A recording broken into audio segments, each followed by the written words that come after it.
Onde a gente tá? A gente tá a caminho da casa da Maria Cristina, que mora na zona norte de São Paulo, mais especificamente na Travessa Correntinos, que tem uma certa peculiaridade. Aqui, ó. A Travessa Correntinos é uma ruazinha curta e meio apertada, em formato de ferradura. Ela fica bem ao norte da cidade de São Paulo, já perto do limite com o Parque Estadual da Cantareira. E quem contou pra gente o que acontece na Travessa Correntinos foi a Paula Rodrigues. Bom, eu sou a Paula Rodrigues, eu tenho 26 anos, eu sou jornalista e há 2 anos eu tô na Agência Mural e há 1 ano eu tô fazendo parte da equipe do 32 vezes São Paulo, que é um braço da Agência Mural. O 32 vezes São Paulo faz reportagens sobre a desigualdade da cidade do ponto de vista dos moradores. E a Paula cobre a Zona Norte, que é onde ela mora desde pequena. Para voltar da escola onde ela estudava, ela passava pela Travessa Correntinos. E a principal lembrança que ela tem dessa rua é de um dia que choveu tanto que ela foi até liberada mais cedo do colégio. Sei lá, 2007, 2005, não vou lembrar muito bem a data, choveu muito.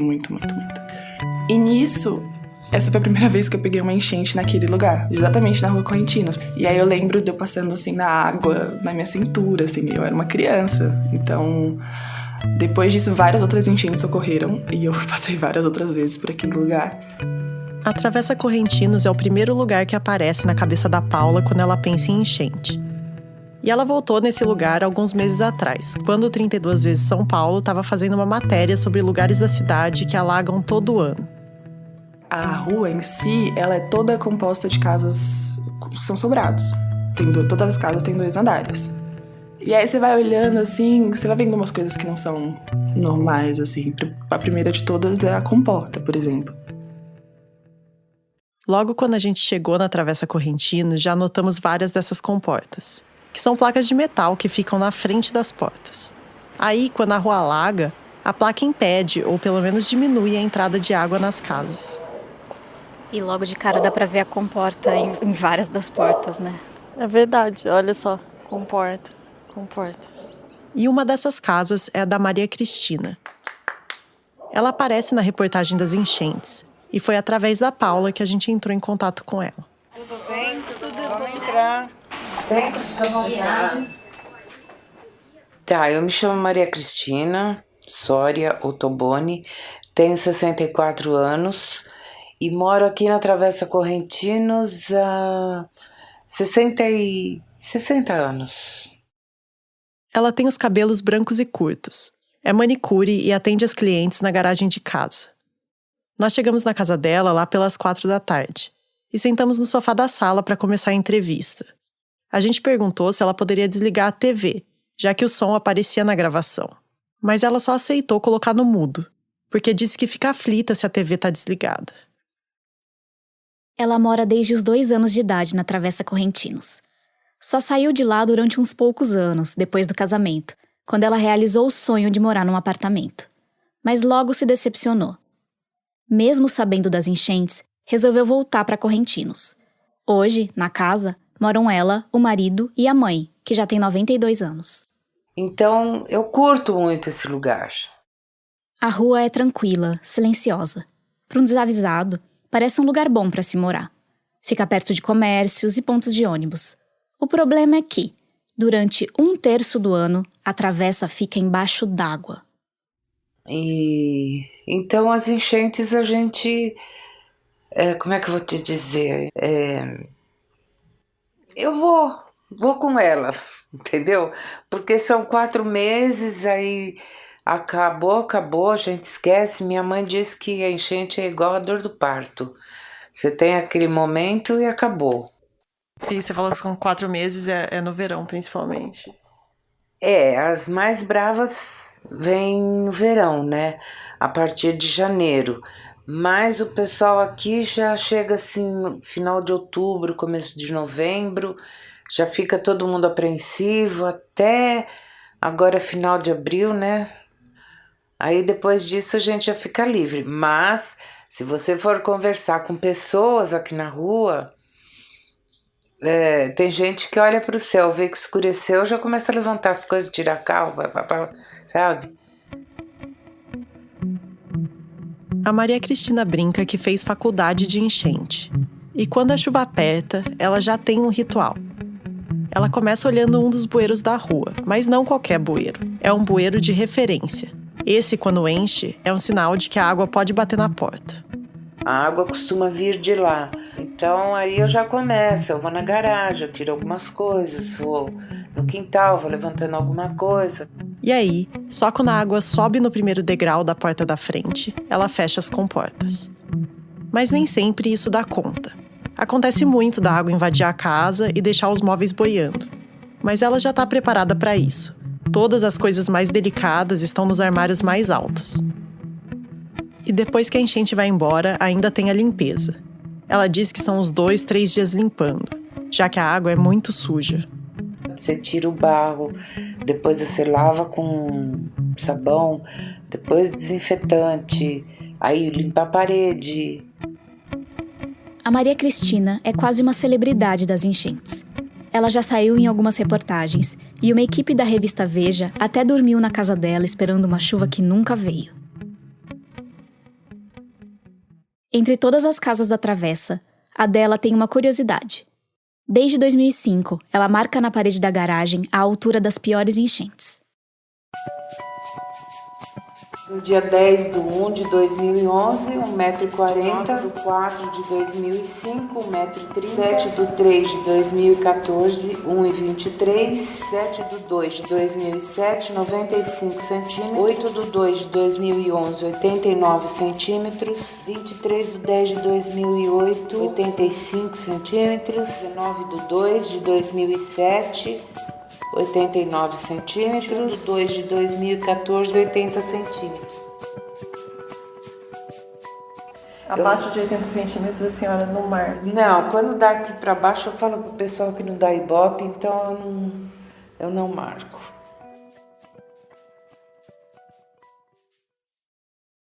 A gente visitou ela em abril. E ela contou que no começo daquele mês tinha acontecido uma enchente que chegou a quase 1 metro de altura dentro da garagem. E essa última enchente, eu senti que eu fiquei um pouquinho mais baqueada. Me bateu assim acho que uma deprê. Tem coisa que eu nem mexi ainda. Eu tô sem coragem de fazer, sabe?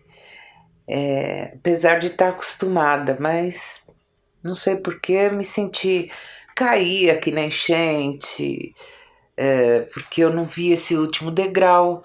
Então eu pensei que eu já estivesse pisando no chão, esse sofá estava boiando, né? Mas essas coisas eu tiro de letra e acabo me divertindo, né? Porque eu não tenho outra opção. As enchentes são rotina para os moradores da Travessa Correntinos. E a forma como eles encaram isso foi o que causou mais estranhamento na Paula.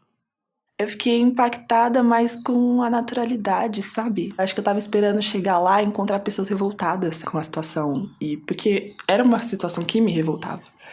E aí eu cheguei lá e eu encontrei pessoas extremamente calmas. Que estavam falando como se elas estivessem contando do café da manhã delas. E eu fiquei assustada, assim, porque eu não tava esperando essa calmaria delas, assim, sabe? Eu tava esperando pessoas revoltadas com o poder público, pessoas, sei lá, querendo falar horrores. E não, eu encontrei pessoas que pararam e perceberam que não tem mais o que fazer. Que elas têm que fazer o que elas têm que fazer pra não perder já mais do que elas já perderam. A Travessa Correntinos é uma rua peculiar, mas o problema é muito maior.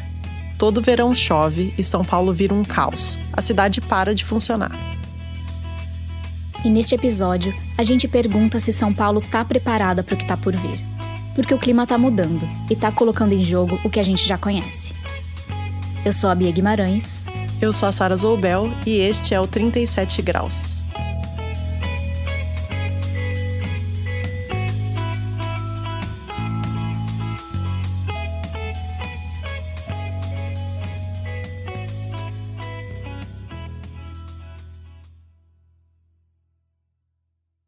São Paulo é uma cidade enorme que cresceu muito em pouco tempo. São Paulo, the fastest growing city in the world. Isto é São Paulo, a capital do trabalho. o gigante de concreto armado que dia a dia se torna maior e cresce em todas as direções, para os lados e para o alto. Arranha-céus, novas avenidas, bairros novos. E nesse processo cobriu mais de 3.000 quilômetros de rios, riachos e nascentes com asfalto e concreto. Por isso, quando chove, é a receita do desastre. A água vem de baixo e de cima e faz os estragos que a gente vê no noticiário. Nesse grande bloco impermeável moram mais de 12 milhões de pessoas. Quando a gente pensa em mudança climática, aquecimento global, vem logo a imagem das calotas polares derretendo, as ilhas afundando, florestas definhando. Mas a gente quase nunca pensa no que vai acontecer com as grandes cidades, que são os lugares onde vivem mais pessoas.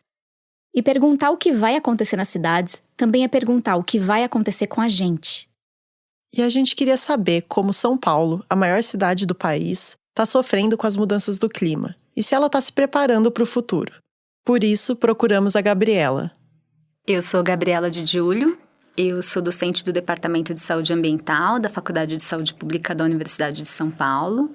A Gabriela coordena um projeto que faz a ponte entre quem faz ciência e quem pode tomar decisões para que as cidades se adaptem às mudanças do clima. No caso, os gestores e os técnicos das prefeituras. E em São Paulo, uma das pessoas com quem ela faz essa ponte é a Laura. Eu sou Laura Seneviva, eu sou funcionária pública da Prefeitura de São Paulo. Eu sou arquiteta e urbanista de formação. A Laura passou toda a carreira na Prefeitura de São Paulo. Hoje, ela trabalha na Secretaria do Verde e é secretária executiva do Comitê de Mudanças do Clima. Nós encontramos a Gabriela e a Laura na Faculdade de Saúde Pública da USP. Sentamos nós 4 em volta de uma mesa, eu e a Bia de um lado e a Gabriela e a Laura do outro. Para começar, a gente quis saber se as chuvas vão piorar em São Paulo. São Paulo vai ter menos dias chuvosos, chuvas mais intensas, né? E uma tendência de aumento total das precipitações, ou seja, vai chover menos, mas quando chover vai ser um estrago, vai chover muito. E a Laura disse que com essas chuvas intensas, o problema maior vai ser o aumento das inundações e de tudo que vem com elas. Deslizamento, morte, perda material. Mas se você já foi a São Paulo, você sabe. Um bairro é completamente diferente do outro. Existem abismos de desigualdade social. Quem é a pessoa, quem é o grupo mais vulnerável a essas mudanças que estão acontecendo e vão se intensificar? Olha, certamente aqueles que estão em condições socioeconômicas mais precárias, residem em áreas mais vulneráveis, de alta declividade ou em áreas que estão propícias, né, a episódios de alagamentos, de enchentes, de inundações. A Gabriela disse que essas pessoas não só estão mais vulneráveis às chuvas, como também têm maior dificuldade de fazer a vida voltar ao normal depois de uma enchente. Quando a gente olha, né, as periferias da cidade, essas franjas da cidade que são ocupadas irregularmente, aonde os serviços essenciais não chegam, onde a infraestrutura não está bem sedimentada, são exatamente essas pessoas que vão ser mais impactadas pelos eventos extremos, pelas mudanças do clima. São pessoas que perdem a casa e não têm onde morar, ou pessoas que se acidentam e não têm acesso a um serviço de saúde. A chuva reforça as desigualdades sociais da cidade. Ela cai em cima de todo mundo, mas algumas pessoas estão protegidas e outras não. Em São Paulo, tem muita gente desprotegida.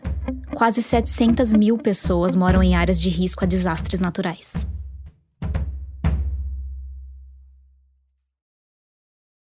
Nós perguntamos para a Gabriela e para a Laura o que São Paulo pode fazer para enfrentar melhor a chuva. E é mais ou menos assim. Lembra que a gente falou que São Paulo é um blocão de concreto e asfalto que cobriu seus rios, riachos e nascentes?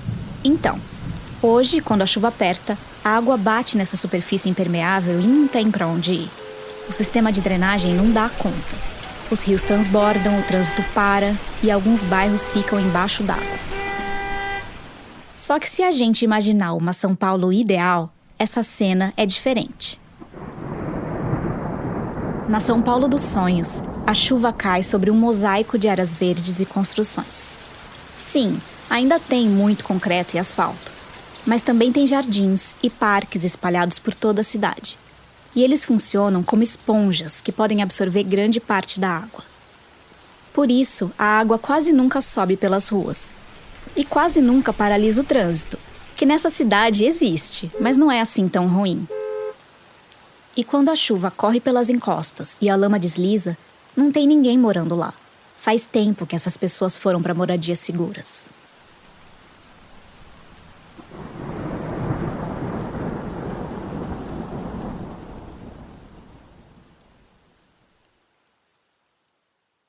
É lindo, mas esse sonho tá bem longe da realidade.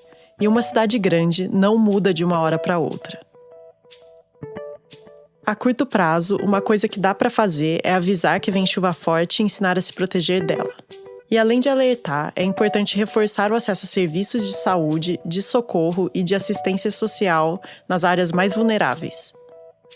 Agora, para chegar mesmo na São Paulo dos sonhos, precisaria de mudanças enormes e de muito planejamento. E São Paulo tem um plano. Pode não estar no nível da Cidade dos Sonhos, mas o novo plano diretor, que é de 2013, é bem progressista. Tanto que até ganhou um prêmio da ONU. E mesmo antes disso, São Paulo foi uma das primeiras cidades do Brasil a pensar estratégias para responder às mudanças do clima. Mas quando chega a hora de tirar as ideias do papel e de transformar a cidade, nada é simples.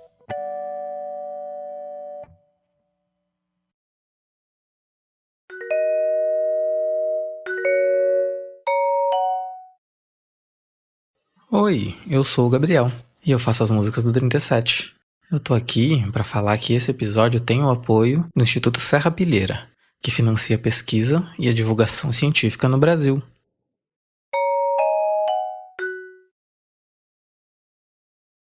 Voltando à conversa com a Gabriela e a Laura, a gente quis saber quais os desafios que elas enfrentam trabalhando nessa relação entre São Paulo e o clima.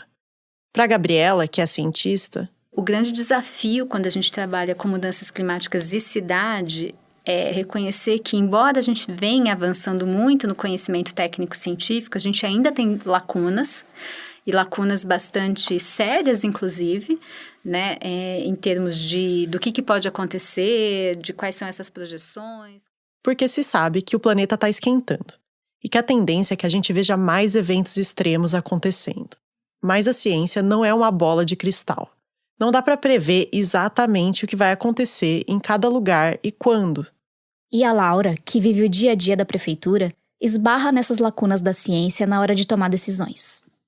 A questão da mudança do clima, ela tem muita imprecisão ainda. Muita indecisão também, que são legítimas e aceitáveis no âmbito da ciência. Ela disse que isso de não poder cravar as previsões é péssimo para fazer política, porque é difícil pensar em estratégias quando tudo é tão incerto. E de quem é a responsabilidade quando milhões são gastos em uma obra de drenagem e a chuva não vem do jeito que era esperado? Você assina que vai gastar, 3 milhões e 400, aí no dia seguinte vem o Ministério Público dizendo: por que você vai fazer isso? Você podia fazer uma de 1.200, vai fazer 3.400, por quê? Tá levando, né? Quem vai responder é a pessoa, não é a instituição. E aí? Se o cara arrisca, ele dá a cara para bater. Se ele falar, vou gastar aqui para melhorar, aguentar mais chuva. Dançou. E não tô nem falando de Tribunal de Contas, tô falando só de Ministério Público. Tem mais. E a gente responde a gente. Só que para a Gabriela, o governo precisa aprender a lidar com essas incertezas.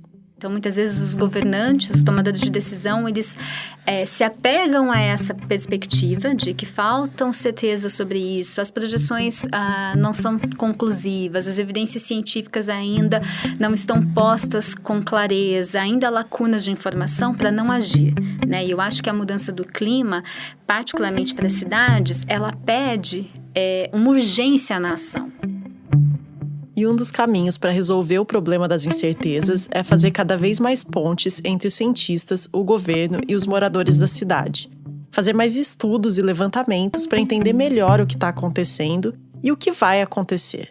E também fazer com que esse conhecimento seja compartilhado com a gestão pública. para que os tomadores de decisão tenham a informação certa na hora certa. Ou que, pelo menos, eles saibam o que fazer quando a informação não é exata.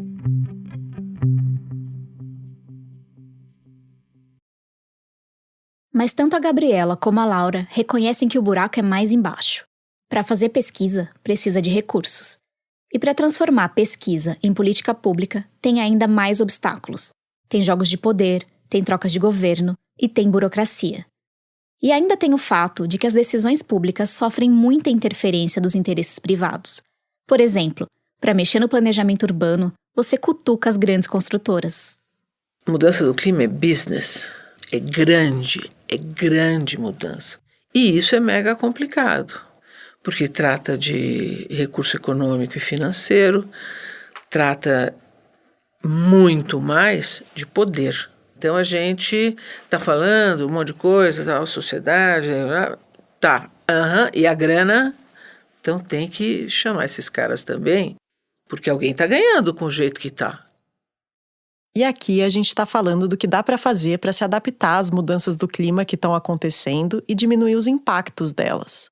Para de fato desacelerar essa crise, muita coisa precisaria mudar. Mudar indústrias inteiras, mudar o modo de consumo, mudar os sistemas de transporte, mudar as cidades, mudar o uso dos recursos naturais, mudar tudo, em todos os lugares. E quando a gente estava lá fazendo a entrevista e ouvindo essas coisas, bateu uma sensação muito grande de impotência. Então perguntamos para Laura e para Gabriela se elas eram mais otimistas ou pessimistas. E para nossa surpresa, elas disseram que são otimistas. Eu acredito muito na força da sociedade, na força do povo. E também acredito que na força que o Estado tem de ajudar o povo. Então, acho que eu ainda espero acreditar nisso. Mas, enfim, o Homo sapiens não está no topo da cadeia alimentar à toa, né? Eu espero que ele continue sabendo se virar naquilo que vem por aí, que a gente nem sabe muito bem o que é que vem por aí. Mas eu acho que sim, que a gente vai conseguir. Agora, que a gente vai sair escaldado dessa história, eu acho que vai. Acho que vai sim, mas vai sair melhor lá no fundo, lá no futuro. E aí, São Paulo desempenha um papel fundamental. Para o planeta. Porque São Paulo impulsiona as cidades no entorno, as capitais brasileiras, grandes cidades da América Latina. Com certeza. A cidade de São Paulo, ela impulsiona a ação. As cidades aprendem umas com as outras, as cidades se imitam, os governos locais também disputam essa visibilidade e São Paulo, nesse sentido, cumpre um papel fundamental. E depois de passar 2 horas falando de São Paulo, a gente ainda tinha uma pergunta para fazer. Você gosta de São Paulo? Eu adoro São Paulo, eu acho São Paulo o máximo. Paris é legal, Londres é legal, Maputo é legal, mas São Paulo é o máximo. Por quê? Porque eu me emociono. Vou ter que esperar um pouco.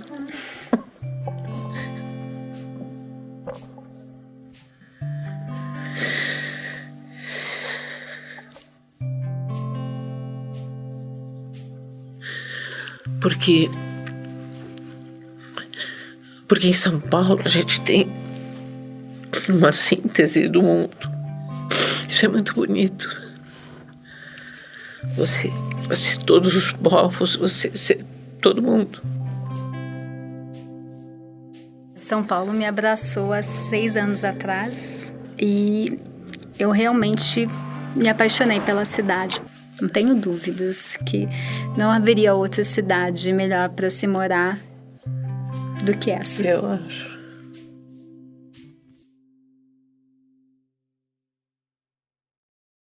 Enquanto a ciência é produzida e as decisões são ou não são feitas, pessoas como Maria Cristina, lá do começo do episódio, precisam se virar.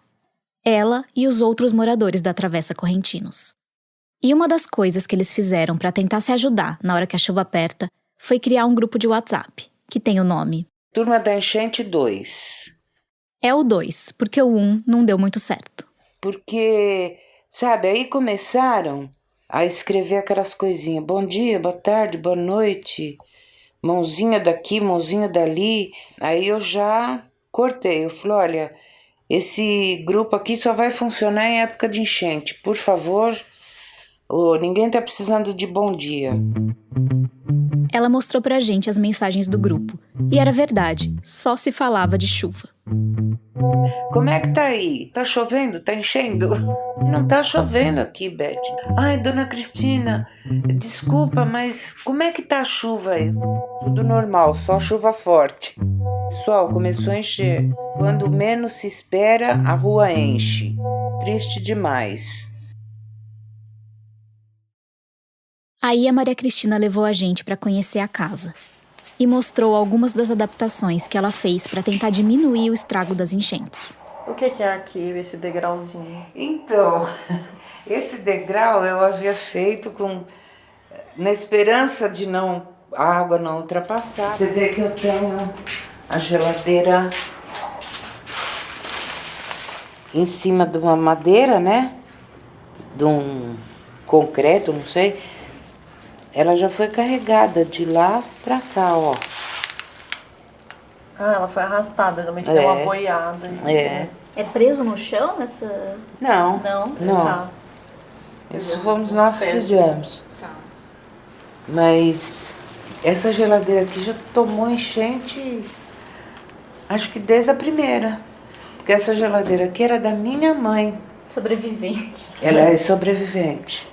Nunca foi para o hospital, tá sempre aí bonitinha.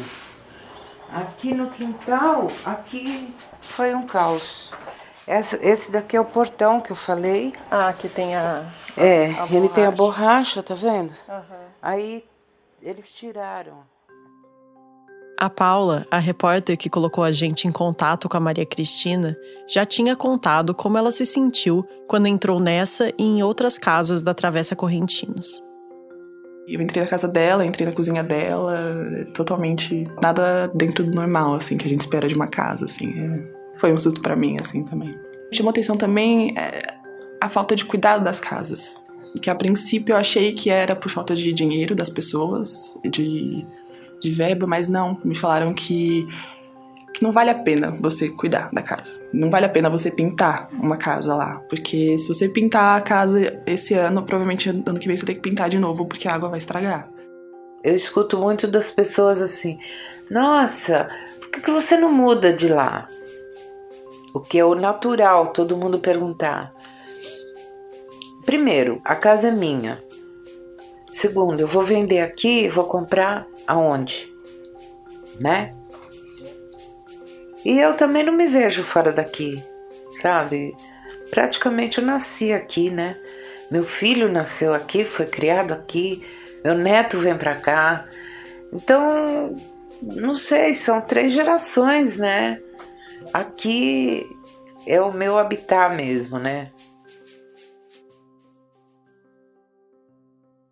E visitando a Maria Cristina, a gente se sentiu transitando entre 2 histórias. Se de um lado as enchentes parecem eventos corriqueiros que a Maria Cristina diz tirar de letra, do outro dá pra ver a tristeza que esse problema causa. Então eu sou mais tranquila com isso. Mas assim, é um tranquila só aparente, né?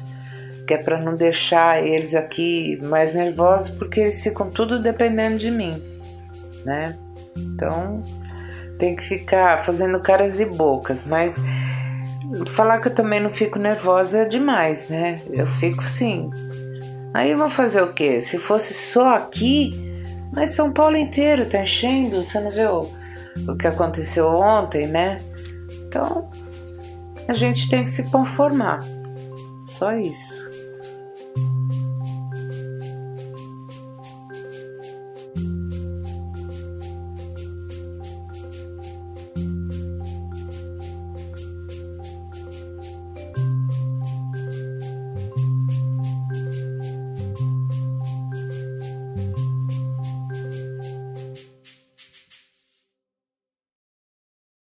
E daqui a 2 semanas, no próximo episódio do 37 Graus, uma história escondida por trás de uma das paisagens mais famosas do Brasil.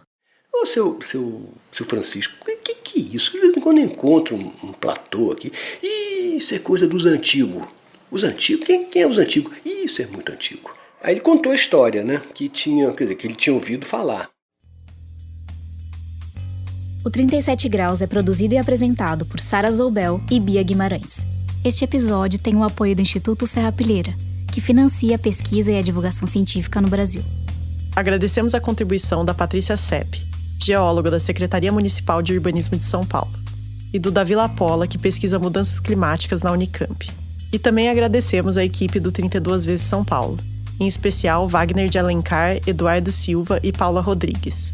O link para a matéria deles, chamada A Arquitetura da Enchente, está nas notas do episódio. As músicas do episódio são do Gabriel Falcão e a ilustração é da Sandra Jávera. A narração do 37 Graus é captada pelo Vitor Oliveira. Se você gostou do programa, deixe sua avaliação ou comentário no app que você usa para ouvir o podcast. E conte para os seus amigos, isso ajuda a gente a crescer. Estamos no Twitter, Facebook e Instagram na @37podcast. E você também pode assinar nossa newsletter para saber quando saem os novos episódios e ficar por dentro dos bastidores do 37 Graus.